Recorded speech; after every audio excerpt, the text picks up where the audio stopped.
First Republic Bank closed its doors. It was shut down and taken over by J.P. Morgan Chase. This is the largest bank collapse in second largest bank collapse, in the 21st century. That record was previously held by the one that shut down a couple months ago, Silicon Valley Bank. And Biden says it's all fine. And the reasoning that it's fine that he has provided is that you just need to trust him. You just got to trust him, okay? Trust me, bro. We're going to be all right, okay? We're going to be all right. We going to be all right. What's that, like a rap song? I don't know. I don't pretend to know the pop culture stuff unless we're doing store brand TMZ. And you ain't black. That's true. That is so true. Now, we're not going to talk about bank collapses because it's boring and we've already covered it. What we are going to talk about is Democratic Congressman Lois Frankel. Lois Frankel out of Florida, their 22nd district. Right before First Republic Bank crashed, you want to know what she did? Take a guess what she did right before they crashed, Mia. What do you think she did? What do you think that Democratic Congresswoman Lois Frankel did right before First Republic Bank crashed? Took all her money out? Sold all of her stocks. Close. Sold all the stocks. And they were bought. Remember I said they were bought by J.P. Morgan Chase. She took the money out in March right before it dropped 80%. Remember how I said they were bought by J.P. Morgan Chase? I'll give you one guess where she moved all of that money to. Where do you think she moved? What stock do you think she invested all of that money into? J.P. Morgan Chase. Oh. That bought him because she knew it was going to shoot up. What's going on? I don't understand. See what I'm talking about? With at least Dave Lando didn't play Candy Crush on his phone. No, I just don't understand this.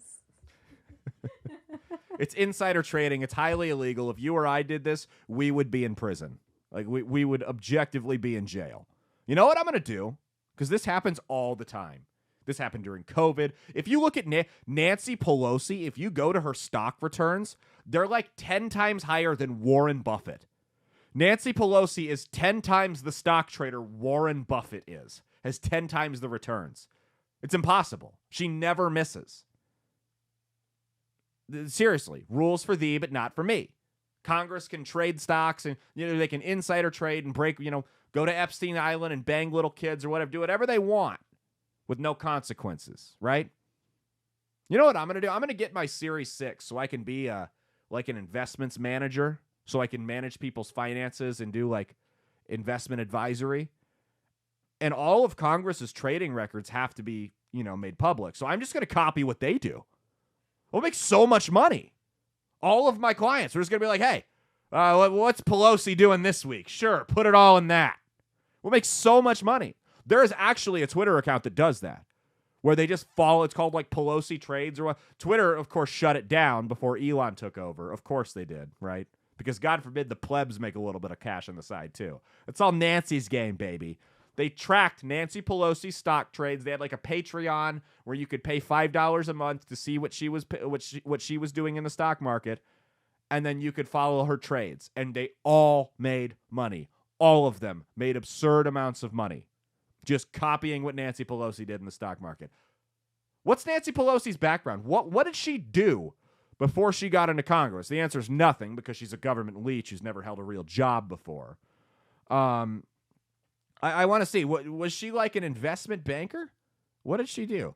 Let's see. She graduated from the Institute of Notre Dame, an all-girls Catholic high school in Baltimore. Keep Biden away. In 1962, she graduated Trinity College in D.C. with a Bachelor of Arts in political science. Pelosi interned for Senator Daniel Brewster in the 60s, along with House Majority Leader Steny Hoyer. After moving to San Francisco, she became friends with 5th District Congressman Philip Burton. So she's been, like I said, I was joking when I said it. She's been a government leech her entire life. She's never had a real job. She's never worked in the private sector. Her father was a politician, right? Remember what I said last week about Vinnie Palermo probably being guilty because he's an Italian in politics? And if the accusation against an Italian in politics is corruption, it's probably true. Well, Nancy Pelosi is an Italian in politics. We're accusing her of corruption. We're not accusing her. We're speculating, allegedly, right? We're alleging corruption. We're speculating on corruption here. It's probably true. She's worked in politics her entire life. Not like she has this big background in investment banking or anything, or funds management or anything like that. Stock trading, nothing like that. All she's done is politics. Now, is there a chance that she just has the greatest financial advisor in the world? Yeah. But as we know, people in Washington, people with power, people with money, they don't go to respected financial advisors.